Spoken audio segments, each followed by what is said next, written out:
Hi, my little children. So, once again, you are back with your Grammar Buddy Mini, and we are at your favorite learning platform, Learn Forward. I hope it's your favorite channel by now. That's great. So, I'm here with your book, The Grammar Hub by Feathercap, and taking you ahead. What's the next platform we have stopped at? We are here with your chapter number 14 of your book, The Sentence. That means a group of words, but just a group of words, they give you some complete meaning, then only that is a sentence. So let's learn about them. Read the instructions and trace the pictures. So they have given you some sentences, a tree beside the house, and you have to trace them. So do you see this house? There is a tree beside it. So you have to just draw it, trace it. It's already drawn, dots are there, you have to trace.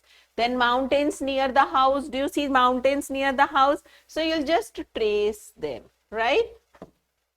And next is clouds over the mountains. So do you see the clouds over the mountains? So you will just trace on these dots, right? You can use the color, the natural color we have. Like for clouds, you can use gray. For mountains, you can use brown. For tree, you can use green. And then you have the sun shining in the sky. So you can use here your pencil colors to trace these pictures, and you will enjoy this activity. Now, starting the journey on prepositions, I have just told you what are prepositions. They tell you, they are the words that tell you about the position of a noun or a pronoun, or it tells you about the relationship of a noun or a pronoun with respect to some other words in the sentence. For example, if we have this picture, we can see different things here. Let's read out. Vansh is sleeping. So where do you see Vansh sleeping in relation to bed? He's sleeping on the bed, right? Not under the bed, not over the bed, not beside the bed. So it is telling you the location, the position of Vansh in relation to bed. His books are, where are his books? His books are in the bag. So in is telling you the relation of books and the bag. They are in the bag. There is a clock and the table. What is the location? What is the relation between them? The clock is on the table. So this is on. So what we see here is these highlighted words. His shoes are, where do you see? They are under the table, right? And the mother is, where is mother? She is at the door to wake him up. So all these words show you the position, the relation of noun or pronoun in the sentence in relation to the other part of the sentence. So these are prepositions. We have a list of prepositions of place or position here. All these prepositions show you the relation of position, show you the position of a noun or a pronoun or its place. In, on, at, by, near, nearby, above, below, over, under, up, down, around, through, inside, between, beside, in front of, behind, next to, on top of, within. All these are prepositions that show you the position of different nouns and pronouns in respect to the other nouns or pronouns. Okay. So we have an exercise here. Circle the prepositions in these sentences. Let's see what are the different prepositions. The cat is sitting on the mat. Yes, she's sitting on the mat. There is a bird. Where is the bird? It is in the nest. So this is again position. The dog is sitting under the table. It is again a position.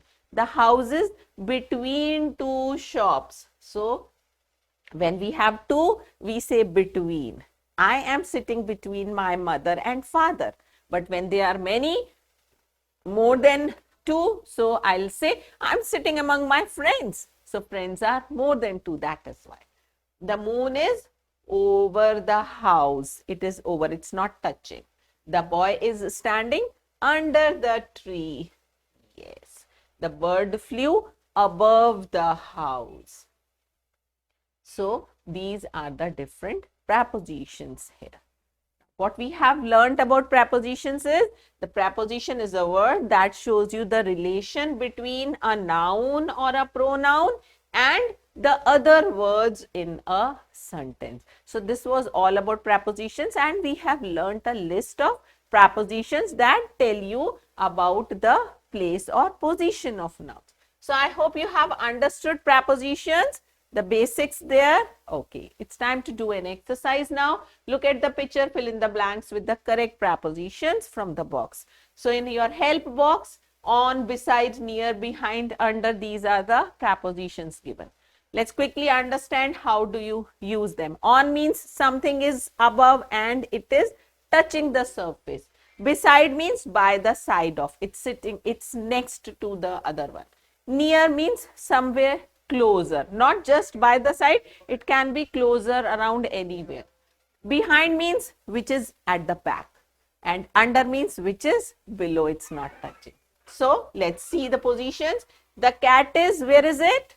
Under the table. Yes, so this will be number 1. The mouse and the packet of cheese, where are they? They are on the table because they are touching the surface of table, so it is on. The mouse is dash the cheese. So where is the mouse? It is near. Yes, or it is beside. No, it's near. This is number 3. Beside means by the side. It's not by the side. The chair is dash the table. So where do you see the chair? It is on the back side. So it is behind. So we must understand the meaning of each preposition so that we can just locate and use the appropriate one. A lamp is kept dash the table. Yes, the lamp is by the side. So we will use here beside. Right? So I hope you have understood these prepositions well. And we'll be coming ahead, we'll be learning more of the prepositions in your higher grades. Till then, happy learning.